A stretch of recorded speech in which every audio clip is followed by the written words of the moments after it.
নমস্কার বন্ধুরা, মৌসুমি kitchen and ব্লগে আপনাদের সবাইকে স্বাগত।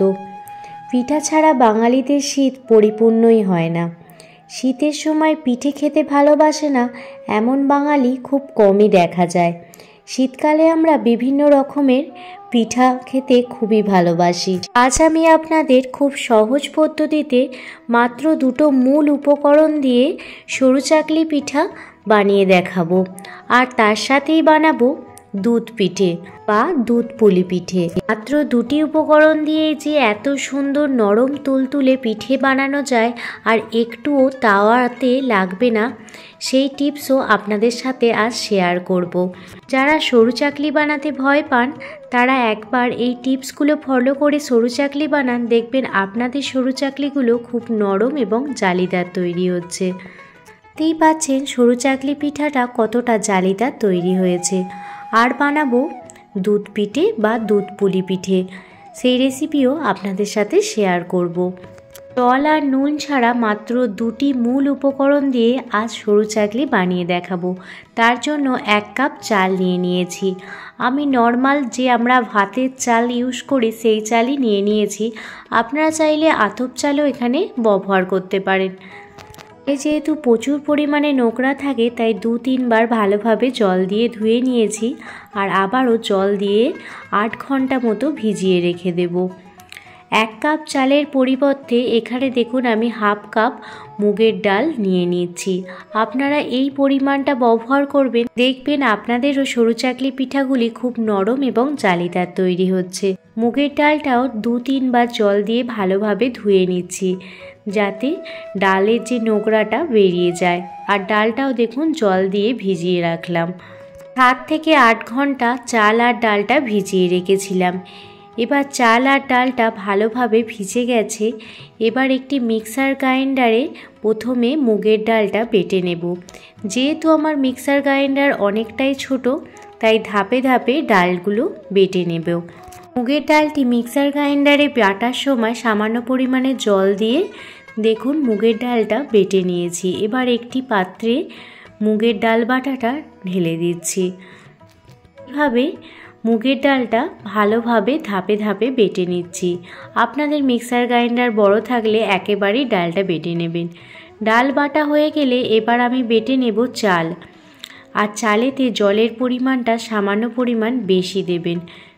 মিক্সার গ্রাইন্ডারে চালটা বাটার সময় একটু বেশি পরিমাণে মিক্সার গ্রাইন্ডারটা চালাতে হবে, কারণ চাল গুঁড়ো হতে অনেকটা পরিমাণ সময় লাগে। আপনাদের বাড়িতে মুগের ডাল না থাকলে কড়াইয়ের ডাল বা বিউলির ডাল দিয়েও এই সরু চাকলি পিঠা খুব সহজেই বানিয়ে ফেলতে পারেন। শুধু পরিমাণটা সেম রাখবেন, যে 1 কাপ পরিমাণ যদি চাল নেন তাহলে 1/2 কাপ পরিমাণে ডাল নেবেন। এই পরিমাণটা ঠিক রাখলেই দেখবেন খুব সহজেই সরু চাকলি পিঠাগুলি তাওয়া থেকে উঠেও যাবে আর খুব নরম এবং সফট হবে। এবার হাতায় করে চাল আর ডালটা ভালোভাবে মিশিয়ে নিচ্ছি। শেষে আমি আপনাদের চাল আর ডালের ঘনত্বটা দেখাবো, যে কতটা পাতলা রেখেছি আর কতটা ঘন রেখেছি। এই রকম যদি খুব পাতলাও হবে না আবার খুব ঘনও হবে না, এই রকম যদি আপনারা ব্যাটারটি বানান খুব সহজেই দেখবেন তাওয়া থেকে উঠে আসছে আর খুব সুন্দর জালিদার তৈরি হয়েছে। ভালোভাবে চাল আর ডাল মিশিয়ে নেওয়ার পর দিয়ে দিলাম স্বাদ মতো লবণ। লবণটাও ভালোভাবে ব্যাটারটিতে মিশিয়ে নিলাম। এবার নিয়ে নিচ্ছি একটি তাওয়া। প্রথমে তাওয়াটা খুব ভালোভাবে গরম করে নিতে হবে। আর দেখুন বেগুনের বোটা দিয়ে সামান্য পরিমাণে সর্ষের তেল দিয়ে দিলাম।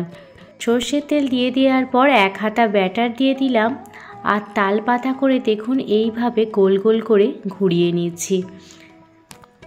যখন ব্যাটারটি তাওয়াতে দেবেন তখন গ্যাসের ফ্লেম লো রেখে তালপাতা করে এইভাবে ব্যাটারটি ছড়িয়ে দেবেন, তাহলে দেখবেন খুব সুন্দরভাবে ব্যাটারটি ছড়িয়ে গেছে। 5 থেকে 10 মিনিট লো ফ্লেমে রাখার পর দেখুন খুব সুন্দরভাবে পিঠাটি দেখুন উঠে আসছে, আর কতটা জালিদার হয়েছে আপনারা তো দেখে বুঝতেই পাচ্ছেন। দেখুন দু পিঠটাই আপনাদের দেখাচ্ছি। প্রথমে কড়মড়ে থাকলেও শেষে কিন্তু পিঠাগুলি খুবই নরম হয়ে যায়। আবারও একটি পিঠা আপনাদের বানিয়ে দেখাচ্ছি। একই পদ্ধতিতে গ্যাসের আঁচ সামান্য পরিমাণ বাড়িয়ে দেখুন সর্ষের তেল দিয়ে দিলাম। সর্ষের তেল দেওয়ার পর গ্যাসের ফ্লেম কম করে রেখে ব্যাটারটি দিয়ে দেখুন এইভাবে ছড়িয়ে দিচ্ছি। তালপাতা দিয়ে এইভাবে ব্যাটারটি ছড়াতে খুবই সুবিধা হয়, সেই জন্য আমিও তালপাতা ব্যবহার করেছি আর খুব সুন্দরভাবে দেখুন ছড়িয়ে দিয়েছি। 5 মিনিট লো ফ্লেমে রাখার পর দেখুন এই পিঠাটিও হয়ে গেছে। দেখতেই পাচ্ছেন খুব সহজেই সরু চাকলি পিঠা একদমই রেডি হয়ে গেছে। দিয়ে যদি চাল আর ডাল থাকে তাহলে খুব সহজেই আপনারা এইভাবে সরু চাকলি পিঠা বানিয়ে ফেলতে পারবেন। দেখুন এটাও আপনাদের সামনে থেকে দেখাচ্ছি, দেখুন পিঠাগুলি কতটা জালিদার তৈরি হয়েছে। চাকলি পিঠা বানানোর পর দেখুন আমি বানাবো এবার দুধ পিঠে বা দুধ পুলি। তার জন্য দেখুন 1.5 কাপ চালের গুঁড়ো নিয়েছি। এখানে আমি সিদ্ধ চালের গুঁড়ো নিয়েছি আর তাতে দিয়ে দিলাম স্বাদ মতো লবণ। লবণ দেওয়ার পর কুসুম গরম জল অ্যাড করে দিচ্ছি। চালের গুঁড়ো মাখার সময় সামান্য গরম জল দিয়ে মাখবেন, তাহলে দেখবেন পিঠাগুলি খুবই সফট হচ্ছে। এখন এইরকম একটি ডো বানিয়ে নেব, খুব শক্তও নয় আবার খুব নরমও নয়। এবার এটা থেকে আমি ছোট ছোট লেচি কেটে নেব।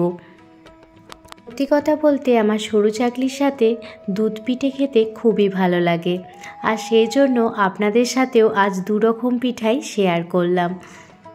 এই সব রকম পিঠা আমি আমার শাশুড়ি মায়ের কাছ থেকে শিখেছি, আর আমার শাশুড়ি মা খুবই সুন্দর পিঠা বানান। দেখুন একটি হাঁড়িতে 1 লিটার গরুর দুধ নিয়ে নিচ্ছি। এখানে আমি ফুল ক্রিম গরুর দুধ ব্যবহার করেছি। এর কাছে গরুর দুধ অ্যাভেলেবেল না থাকলে আপনারা আমুল স্প্রে বা গুঁড়ো দুধ দিয়েও এই দুধ পুলি পিঠা বানিয়ে ফেলতে পারেন। এবার ওই দুধের মধ্যে 3টি এলাচ দিয়ে দিলাম যাতে সুগন্ধটা খুব সুন্দর আসে। এদিকে দেখুন সন্দেশ নিয়ে নিয়েছি আর চালগুড়ির ডো থেকে ছোট ছোট লেচি কেটে নিয়েছি। সন্দেশের পুর দেব সেই জন্য সন্দেশ নিয়ে নিয়েছি। দেখুন কিভাবে দুধ পুলি পিঠাগুলো মুড়ছি সেগুলো একটু দেখে নিন। প্রথমে একটি বাটির শেপ দিয়ে নিচ্ছি। ছোট বাটির শেপ দিয়ে নেওয়ার পর সামান্য পরিমাণ সন্দেশ এর মধ্যে দিয়ে দেব।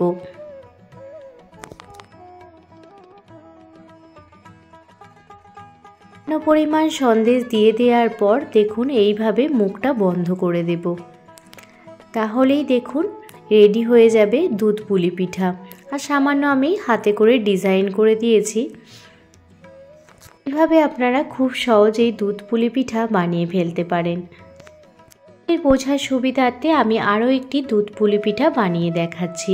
দেখুন প্রথমে আঙুলের সাহায্যে গোল বাটির শেপ করে নিচ্ছি আর তার মধ্যে ওই বাটির মধ্যে দিয়ে দিচ্ছি সামান্য পরিমাণে সন্দেশের পুর। সন্দেশের পুর দিয়ে দেওয়ার পর দেখুন মুখটা এইভাবে বন্ধ করে দিচ্ছি আর সামান্য ডিজাইন করে দিচ্ছি। তো দেখুন একেবারে দুধ পুলি পিঠা রেডি হয়ে গেছে। এইভাবে প্রত্যেকটি দুধ পুলি পিঠাই বানিয়ে নিয়েছি। এদিকে দেখুন দুধটা ফুটে ফুটে অনেকটাই ঘন হয়ে গেছে। এই পর্যায়ে একে একে পিঠাগুলি আমি দিয়ে দেব। আর আমার যারা বন্ধু আছেন অবশ্যই কিন্তু কমেন্ট করে জানাবেন কারা কারা দুধ পুলি পিঠা খেতে ভালোবাসেন। আমি কিন্তু দুধ পুলি পিঠা আর সরু চাকলি খুবই ভালোবাসি। পিঠাগুলি দুধে দেওয়ার পর 10 থেকে 15 মিনিট হতে দেব। আর 10 থেকে 15 মিনিট হয়ে যাওয়ার পর একদম শেষে দেখুন খেজুরের গুড় দিয়ে দিচ্ছি। এতে কালারটাও ভালো লাগে আর খেতেও কিন্তু খুব টেস্টি হয়। দুধ পুলি পিঠা একদমই রেডি হয়ে গেছে। আর সব পিঠাগুলি একটি প্লেটে সার্ভ করে দিয়েছি। দেখুন কত সুন্দর সরু চাকলি পিঠাগুলো জালিদার হয়েছে, তার সঙ্গে হয়েছে দুধ পুলি পিঠা আর তার সঙ্গে বাঁধাকপির তরকারি, যেটা আমার হাজবেন্ড করেছিল সেদিন, আর পিঠাগুলি বানিয়েছিলাম আমি। বাঁধাকপির তরকারিটাও খেতে সেদিন অসাধারণ হয়েছিল। আর দেখুন এই যে দুধ পিঠা আমার তো ফেভারিট। তো সরু চাকলি ও দুধ পুলি পিঠা কেমন হয়েছে অবশ্যই কমেন্ট করে জানাবেন।